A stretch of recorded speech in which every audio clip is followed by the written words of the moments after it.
મારી યુકેમાં કથા હતી અને મારી યુકેની કથામાં હમણાં જ ગયા વર્ષે મે મહિનામાં અમારા દીપકભાઈ અમને પહેલી વાર યુકે જ મળેલા. તો યુકેમાં હમણાં મારી રિસન્ટલી કથા હતી, એ તો 5 વર્ષ પહેલા મળેલા. તો એ કથામાં મારા આગળ જ ફ્રન્ટ રોમાં એક ફોરેનર બેઠેલી. એને જોઈને લાગે ને કે આ કોઈ એંગલથી ભારતનું અંશ છે. હવે પહેલા દિવસે જ્યારે કથામાં એકદમ ફ્રન્ટ રોમાં બેઠેલી અને બહુ ધ્યાનથી કથા સાંભળે, પછી મને લાગ્યું આને ગુજરાતી ખબર પડે જ ખરી. એટલે પછી હું વચ્ચે વચ્ચે થોડુંક ઇંગ્લિશ નાખતો ગયો. મને લાગ્યું ધ્યાનથી સાંભળે છે. 1 દિવસ, 2 દિવસ, 3 દિવસ, 4 દિવસ, 5 દિવસ, 6 દિવસ, 7 દિવસ. એ ફોરેનરે 7 દિવસ સુધી આખી કથા સાંભળી. 8મા કે 9મા દિવસે મારી કોઈક એક જગ્યાએ પધરામણી હતી અને એ કોઈક બેન આના કોન્ટેક્ટમાં હશે, એટલે એમને પણ એ પધરામણીમાં અમને બોલાવ્યા. 15-20 જણા હતા. તમે પણ હતા उसमें ભજન કરને કે लिए? એ પણ હતા. ભજન સંધ્યા જેવું રાખેલું ઘરમાં. ત્યારે એ આવ્યા. એ બેન દૂર બેઠેલા ફોરેનર. એટલે મેં કંઈક વાતમાંથી વાત નીકળી, મારી દૃષ્ટિ ગઈ. મેં પૂછ્યું, વોટ્સ યોર નેમ? મને કે આઈ એમ વ્રજ ગોપી. આઈ એમ વ્રજ ગોપી. મેં કીધું, what's your real name? Are you kidding with me? મને કે આઈ એમ વ્રજ ગોપી. મેં 3જી વાર પૂછ્યું, મને કે આઈ એમ વ્રજ ગોપી. અને પછી હિન્દીમાં બોલવાની શરૂઆત કરી. એટલું ફ્લુઅન્ટ હિન્દી. મેં કીધું આ એકદમ ફોરેનર જેવા છે, અમને હિન્દી કેવી રીતે આવડે છે? પછી મેં કીધું, how you are Vraj Gopi? મને કહે છે, I love Krishna, I like Krishna lot, मेरे दिल में कृष्ण के लिए एक निस्वार्थ प्रेम है, मैं उनको बहुत चाहती हूं. कृष्ण कभी भी मुझसे दूर नहीं हुआ, मेरे दिल के अंदर है, मेरे रोम रोम में है. પછી મેં એમનું બેકગ્રાઉન્ડ પૂછ્યું, તમારા ફાધર મધર? મને કે મારા ફાધર એ જુઈશ છે, એ આફ્રિકાના છે. મધર એ ઓસ્ટ્રેલિયાના છે, ક્રિશ્ચિયન છે. એ જુઈશ અને ક્રિશ્ચિયનનું બંને ભેગા થયા અને એમાંથી આ વ્રજ ગોપી એ જન્મી. ક્યાં આફ્રિકા, ક્યાં ઓસ્ટ્રેલિયા, ક્યાં ક્રિશ્ચિયાનિટી અને ક્યાં એ શુદ્ધ પુષ્ટિ ભક્તિ, અને દૂર દૂર સુધી કોઈ લેવા દેવા ખરા? પણ કોણ જાણે ભગવાનનો દૈવી જીવ આના અંદર ક્યાંથી પ્રગટ થયો? એ કોઈક ઇન્ટરનેટના માધ્યમથી કોઈક એક ભગવદીય સાથે કંઈક કોન્ટેક્ટમાં આવી. એને નાનપણથી કૃષ્ણ ગમતા હતા. મને કે હું જન્મી એના 5-7 વર્ષથી જ્યારે હું નાની દીકરી હતી ત્યારથી મને કૃષ્ણ માટે ખેંચાણ હતું, એક મેગ્નેટિક ફોર્સ હતો. ભલે અમારા ત્યાં ક્રિશ્ચન ધર્મ હતું, પરંતુ મને કૃષ્ણ માટે એક ફોર્સ હતો. પછી કોઈકના કોન્ટેક્ટમાં આવી, સત્સંગ થયું, પોષણ મળ્યું, જ્ઞાન મળ્યું, મહાત્મ જ્ઞાન મળ્યું.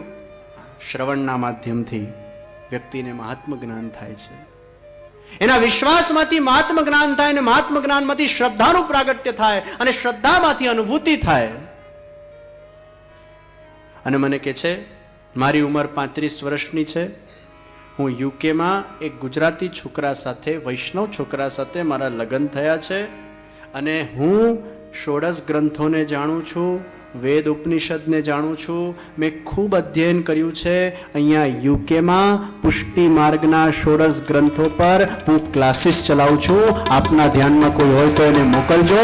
એને હું યમનાષ્ટક શીખવાડીશ, એને હું સિદ્ધાંત રહસ્ય શીખવાડીશ, એને હું નવરત્ન શીખવાડીશ. આ હું ક્લાસીસો ચલાવું છું. मैंने कहा जे मुझे आपको कुछ सुनाना है. मैंने कहा क्या सुनाना है? मैंने कहा मधुराष्टकम सुनाना है. મેં કીધું સુનાવો. તમે હતા ત્યારે મધુરાષ્ટકમ સુનાવો. એટલે એને ત્યાંના અંદાજમાં, તમે લોકો જોયું હશે ફોરેનરો છે ને, અમે લોકો જ્યારે અમેરિકા જઈએ, યુકે, એ ત ના બોલી શકે. ઇંગ્લિશ ડિક્શનરીમાં ત નથી બોલતા, કેમ કે ત છે જ નહીં ઇંગ્લિશમાં. એટલે તને શું બોલે? ટ, તારું, તારું. પછી દ ના બોલી શકે. દ ને શું બોલે? ડ, દૂધ દૂધ. દારાસિંહ દારાસિંહ. દાતા દાટા. આપણે દાતા કહીએ ડાટા. તો દ ને ડ બોલે, પેલો ત ને ટ બોલે. એટલે પછી એને મધુરાષ્ટકમ ગાયું. I was surprised. અઢરમ મધુરમ વદનમ મધુરમ નયનમ મધુરમ હસિતમ મધુરમ મધુરાધિપતે અખિલમ મધુરમ મધુરાધિપતે અખિલમ મધુરમ મધુરાધિપતે અખિલમ મધુરમ મધુરાધિપતે અખિલમ મધુરમ મધુરાધિપતે અખિલમ મધુરમ મધુરાધિપતે અખિલમ મધુરમ મધુરાધિપતે અખિલમ. ત્યાંના એક્સેન્ટમાં છે એને મધુરાષ્ટકમ ગયું. હા, ત્યારે મને થયું હૃદયમાં, પુષ્ટિ જીવ કોઈ પણ જગ્યાએ હશે, કોઈ પણ જાતિમાં હશે, નાતિમાં હશે, કોઈ પણ ધર્મમાં હશે, પણ જો એ ભગવાનનો દૈવી જીવ હશે, એ ભગવાનના પુષ્ટિ સૃષ્ટિનો જીવ હશે, તો કોઈને કોઈ સત્સંગના માધ્યમથી, કોઈને કોઈ સદભગવદીઓના માધ્યમથી, કોઈને કોઈ સદગુરુના સત્સંગના માધ્યમથી એના હૃદયના અંદર એ પુષ્ટિ ભક્તિનું કમળ નિશ્ચિત ખીલતું હોય છે અને ભગવાન તરફ ખેંચાઈને ભગવાનનો થઈ જતો હોય છે. અગર वो पुष्टि जीव हुआ तो उसको भगवान का बनाने में कोई भी ताकत वो रोक नहीं सकती. તમે પુરુષાર્થ કરો કે નહીં કરો, એ પુષ્ટિ જીવે ભગવાન સુધી ખેંચાવવાનો જ છે. પણ એને ખેંચાવવા માટેના 3 સાધન છે. કથા છે. હજારો ને લાખોની તાદાદમાં લોકો નાથદ્વારાના અંદર શ્રીનાથજીના દર્શન કરવા જાય, પણ શું બધા શ્રીનાથજી સુધી પહોંચી જાય છે? ના. શું બધા શ્રીનાથજીને પ્રાપ્ત કરે છે? ના. શું બધાના હૃદયના અંદર ભગવાન માટે એ નિસ્વાર્થ નિષ્કામ રસાત્મક શુદ્ધ પ્રેમ જાગૃત બને છે? ના. પૂછો अपने आप से अपने दिल को. ભગવાન સામે બેઠા હો, ભગવાનના દર્શન કરતા હો, પૂછો પોતાના જાતને, શું ભગવાન માટે મને પ્રેમ છે? ભગવાનને પગે બધા લાગતા હોય, દંડવત કરતા હોય, ચનસ્પર્શ કરતા હોય, સેવા કરતા હોય, ભક્તિ કરતા હોય, પૂજા કરતા હોય, દર્શન કરતા હોય, સત્સંગ કરતા હોય, પણ પૂછો પોતાના જાતને, મારા હૃદયમાં ભગવાન માટે પ્રેમ છે? वो परमात्मा के लिए हमारे हृदय में अभी तक प्रेम जागृत नहीं हुआ है. અને એવું નથી કે નથી, ઘણા લોકોને એવા જે બહુ જ સિલેક્ટેડ ભગવાનના દૈવી જીવો હોય છે, એમના હૃદયમાં ભગવાન માટે પ્રેમ હોય છે અને પ્રેમની અનુભૂતિ એમની આંખો બયા કરતી હોય છે.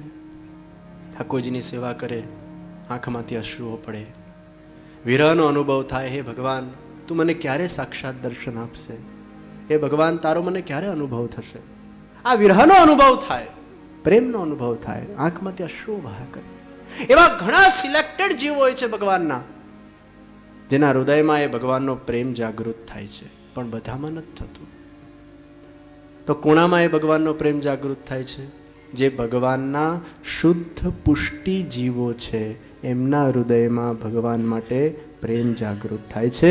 જે ગોપીઓમાં થયો હતો, જે યશોદાજીમાં થયું હતું, જે પ્રેમ ભગવાનને ગોપીઓએ કર્યું, યશોદાજીએ કર્યું, વ્રજ ભક્તોએ કર્યું, એ વ્રજ ભક્તો જેવો પ્રેમ, એવી સુંદર રસાત્મક લાગણીઓ કોના અંદર જાગૃત થાય છે? જે ભગવાનના પુષ્ટિ દૈવી જીવો છે. ભગવાને પોતાના અંદરથી અલગ અલગ પ્રકારના જીવોનું પ્રોડક્શન કર્યું. એક છે પુષ્ટિ જીવો, બીજા છે મર્યાદા જીવો, ત્રીજા છે પ્રવાહ જીવો. શ્રી મહાપ્રભુજીએ સુંદર ગ્રંથ લખ્યો પુષ્ટિ પ્રવાહ મર્યાદા.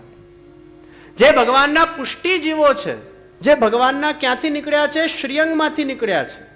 ભગવાનના એ સુંદર રસાત્મક પ્રેમથી, આનંદથી ભરેલું જે શ્રીઅંગ છે, એમાંથી જે નીકળ્યા છે એ ભગવાનના પુષ્ટિ જીવો છે. ભગવાનના મર્યાદા જીવો ક્યાંથી નીકળ્યા છે? એ ભગવાનના વાણીમાંથી નીકળ્યા છે, શબ્દ રૂપે નીકળ્યા છે. અને ભગવાનના પ્રવાહ જીવો ક્યાંથી નીકળ્યા છે? ભગવાનના મનમાંથી નીકળેલા છે. આ ત્રણેય જીવોના કેરેક્ટરિસ્ટિક શું? જે પુષ્ટિ જીવ હશે એના હૃદયમાં ભગવાન માટે પ્રેમ જન્મશે, નિશ્ચિત રૂપે જન્મશે. જે મર્યાદા જીવ છે એમનો ઇન્ટરેસ્ટ શેમાં હોય? એમને ભગવાનને અડકવામાં ઇન્ટરેસ્ટ ના હોય, ભગવાનને સ્નાન કરાવવામાં ઇન્ટરેસ્ટ ના હોય, ભગવાનની સેવા કરવામાં ઇન્ટરેસ્ટ ના હોય, ભગવાનના શૃંગારમાં ઇન્ટરેસ્ટ ના હોય. એમનો ઇન્ટરેસ્ટ ક્યાં હોય? તો દાન પુણ્ય કરવામાં હોય, માનવ સેવા કરવામાં હોય, યાત્રાઓ કરવામાં હોય. એ આધ્યાત્મિક યાત્રાઓ ખૂબ કરે, જપ કરવામાં હોય, તપ કરવામાં હોય, હવન કરવામાં હોય. તો એમનો ઇન્ટરેસ્ટ મોટા ભાગે આ બધા જગ્યા હોય. તો એ કયા છે? ભગવાનના મર્યાદા જીવો છે. અને ત્રીજા ભગવાનના પ્રવાહ જીવો, એમનો ઇન્ટરેસ્ટ ક્યાં હોય? એમને ઇન્ટરેસ્ટ જ નથી હોતો ભગવાનમાં. એ ઇન્ટરેસ્ટ વગરના જીવો છે. ભગવાન કહે છે તારા હૃદયમાં ક્યારે પણ મારા માટે ભક્તિ હું ઉત્પન્ન કરવાનો છું જ નહીં, એટલે મેં તને પ્રવાહી બનાવ્યો છે. અને પ્રવાહ જીવોના હૃદયમાં ભગવાન માટે આદર સત્કાર પણ હોતો નથી. એમને ખાલી બસ મટીરિયલિસ્ટિક લાઈફમાં જ ઇન્ટરેસ્ટ હોય છે. ઇટ ડ્રિંક એન્ડ બી મેરીમાં જ ઇન્ટરેસ્ટ હોય છે. કદાચ અમુક લોકો એમાંથી વૈજ્ઞાનિકો પણ બની જતા હોય છે, સાયન્ટિસ્ટ બની જતા હોય છે, રેશનલિસ્ટ બની જતા હોય છે, નાસ્તિક બની જતા હોય છે. અને એવા જીવોનું સર્જન પણ ભગવાને કર્યું છે. એ ક્યાંથી પ્રગટ થયા? એ ભગવાનના મનમાંથી પ્રગટ થયા છે. ભગવાન કે છે તમારા હૃદયમાં મારા માટે કતે પ્રેમ ભક્તિ આદર પ્રગટ થવાનું નથી. ભગવાન કે જે બધા ભક્તિ કરતા થઈ જશે તો આ દુનિયાના અંદર રિસર્ચ કોણ કરશે? આ દુનિયાના અંદર વૈજ્ઞાનિક કોણ બનશે? આ દુનિયાના અંદર સંશોધન કોણ કરશે? આ દુનિયાના અંદર અમારા મનુષ્યને આટલા સરસ કમ્ફર્ટ આપવા માટે બધા સુંદર ઇન્વેન્શન કોણ કરશે? હવાઈ જહાજ કોણ બનાવશે? કાર કોણ બનાવશે? બલ્બ કોણ બનાવશે? રોકેટ કોણ બનાવશે? આ બધું બનાવવા માટે ભગવાન કે છે મેં આ પ્રવાહ સૃષ્ટિનું પણ સુંદર નિર્માણ કર્યું છે. જે વૈજ્ઞાનિક બનતા હોય છે, रिसर्च वाला बनता हो ये पण मारी जो सृष्टि है, मुझ में से ही निकले हुए हैं. लेकिन मैं ही नहीं चाहता हूं कि वो मेरी भक्ति करे, क्योंकि भक्ति के लिए मैंने डिविजन्स कर दिए. 12 જણાની ક્રિકેટ ટીમના અંદર બધા બેટિંગ કરવા લાગે તો બોલિંગ કોણ કરે? અને બધા બોલરો ભેગા થાય તો બેટિંગ કોણ કરે? ભગવાન કહે છે કે એક ટીમના અંદર બેટ્સમેન પણ જોઈએ, બોલર પણ જોઈએ, ઓલરાઉન્ડર પણ જોઈએ, વિકેટ કીપર પણ જોઈએ, ત્યારે આખી ટીમ બને ને ત્યારે મેચ રમાય. તો વિશ્વની મેચના અંદર પણ ભગવાન પુષ્ટિ સૃષ્ટિને પ્રગટ કરે છે, મર્યાદા સૃષ્ટિને પ્રગટ કરે છે અને પ્રવાહ સૃષ્ટિને પ્રગટ કરે છે. તબ वो ટીમ બનતી है, ત્યારે ટીમ બને છે. અને એમાં જ તો મજા છે ભાઈ. બધા ભક્તિ કરતા થઈ જાય તો ભક્તિની વેલ્યુ શું રહે? બધા આસ્તિક બની જાય, બધા નાસ્તિક બની જાય, બધા આસ્તિક બની જાય તો નાસ્તિકની વેલ્યુ શું હોય?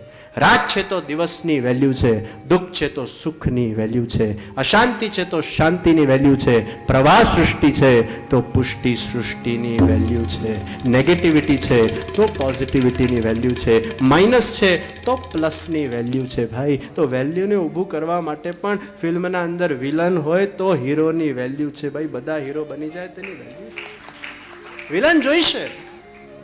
પણ ભગવાન કે છે એમના માટે તમે ખોટો ભાવ નહીં રાખતા. ઘણી વાર તો પ્રવાહ સૃષ્ટિના લોકો એવા મળતા હોય, મને કોઈ કે ઈમેલ પર એક એવું ચિત્ર મોકલેલું કે એ ચિત્રને જોઈને કોઈ પણ હિન્દુના હૃદયમાં બળતરા થઈ જાય. એક માતાજી હતા, માતાજીનું નાનું પેલું ડેરીનું મંદિર હતું, એના પર એક છોકરો પગ મૂકીને ઊભો હતો. માતાજીના મંદિર પગ મૂકીને ઊભો.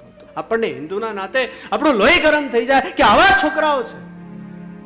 અરે આદર નહીં આપો પણ ભગવાનનો અપમાન તો નહીં. પણ એની બુદ્ધિ જ એવી છે, એને ભગવાને એવી જ બુદ્ધિ આપી છે. એ પ્રવાહ સૃષ્ટિનો વ્યક્તિ છે. એનું સર્જન, અસુરોનું સર્જન એ ભગવાન કરે છે અને દેવોનું સર્જન એ ભગવાન કરે છે. રાવણ અને કંસનું સર્જન પણ ભગવાને કર્યું, પછી એમનો સંહાર કર્યો. તો સર્જન કરતા તો ભગવાન જ છે આ વિશ્વ. એ ભગવાન અલગ અલગ લીલા કરવા માટે, અલગ અલગ સુંદર ફિલ્મને મસાલેદાર બનાવવા માટે, પોતાના જગતરૂપી હોમ પ્રોડક્શનને વધારે ઇન્ટરેસ્ટિંગ બનાવવા માટે ભગવાન આ વિભિન્ન પ્રકારની સૃષ્ટિઓનું સર્જન કરે છે. પુરુષાર્થ કરજો એમને સુધારવાનું, પણ એમના માટે ક્યારે પણ એવો ભાવ નહીં કરતા કે આવો કેમ છે. આ કેમ પ્રશ્ન ભક્તિના અંદર ક્યારે પણ પૂછતા નહીં, કારણ કે કેમનો તમારા પાસે જવાબ નથી. કારણ કે જે ભગવાન ને જ એનું સર્જન કર્યું છે એનો ઉત્તર કેવલ ભગવાન પાસે જ છે, એનો ઉત્તર તમારા પાસે નથી. કેમ પ્રશ્ન નહીં કરો. ઘણા બધા લોકો આવતા મને કહેતા અમારામાં તો બહુ ભાવ છે, અમારા એમાં જગાડો ને. અમારામાં ખૂબ ભાવ છે. મારો છોકરો ભગવાનમાં માનતો નથી, મારે પતિ ભગવાનમાં માનતો નથી, મારો આ ભગવાનમાં માનતો નથી, મારો તે ભગવાનમાં માનતો નથી. ઘણા લોકોને કે તમે સુખી છો? હા બધું જ છે, બસ આ પતિ એક ભગવાનમાં માનતો થઈ જાય એટલે પૂર્ણ સુખી. ક્યાંક એક તો અટકેલું જોઈએ જગત. બધું તો ભગવાન આપતા જ નથી. 32 માંથી એક દાંતરું જાય, જીબડું ત્યાં જ જાય. એક તો બ્લેન્ક પડવાનું જ છે. મહાપ્રભુજીએ સિદ્ધાંત આપ્યો બ્રહ્મ સમન લીધા પછી, ચિંતા કાપી ન કાર્ય નિવેદિતાત્મપી કદાપિ ભગવાન અપી પુષ્ટિસ્તૌ ન કરિષ્યતિ લૌકિકિમ ચ ગતિમ. ભગવાન સાથે એકવાર સંબંધ થઈ ગયો હોય પછી ચિંતા કરવાની જરૂર નથી. પતિ કેમ નથી માનતો, દીકરો કેમ નથી માનતો, દીકરી કેમ નથી માનતી, વહુ કેમ નથી માનતી, સાસુ કેમ નથી માનતી, આ કેમ નથી માનતી, કેમ કેમ કેમ કેમ કેમના જેટલા પ્રશ્ન ચિહ્નો છે એને હટાવી દો તમારા બુદ્ધિમાંથી અને એક સૂત્રને તમારા હૃદયમાં કંડારી દો. તથૈવ તસ્ય લીલેતિ મત્વા ચિંતામૃતમ ત્યજેત. તથૈવ તસ્ય લીલેતિ મત્વા ચિંતામૃતમ ત્યજેત. આ ભગવાનની એક લીલા છે. એટલે મારે એમાં શું ચિંતા કરવી? આ ભગવાન જ કરે છે, ભગવાન જ કરતા છે. પણ ના, એક વસ્તુ યાદ રાખજો, પુરુષાર્થ કરવાનો છે, ચિંતા નથી કરવાની. પુરુષાર્થમાં ને ચિંતામાં ફરક છે. એક છે તમે ચિંતાથી કોઈ વસ્તુ કરો અને એક છે તમને ગમે છે એટલે તમે કરો છો. એમાં બહુ ફરક છે ભાઈ. તમારો પતિ નથી માનતો, ખુશ થાવ, પણ પુરુષાર્થ કરો, પ્રેમથી પુરુષાર્થ કરો. કેમ કે તમારા અંદર એવી દૃષ્ટિ નથી, તમે કોઈ ત્રિકાલ જ્ઞાની નથી કે તમને દેખતા જ ખબર પડી જાય કે આ પુષ્ટિ જીવ છે, મર્યાદા જીવ છે કે પ્રવાહ જીવ છે, કે જન્મતાન સાથે બાળકના કપાળ પર નથી લખેલું હતું આ કયો જીવ છે. અને ઘણીવાર એવા એવા જીવો શરણે આવતા હોય છે કે તમને કલ્પના પણ ના હોય આ માણસના અંદર ભગવાન માટે પ્રેમ જન્મી શકે, અશક્ય છે.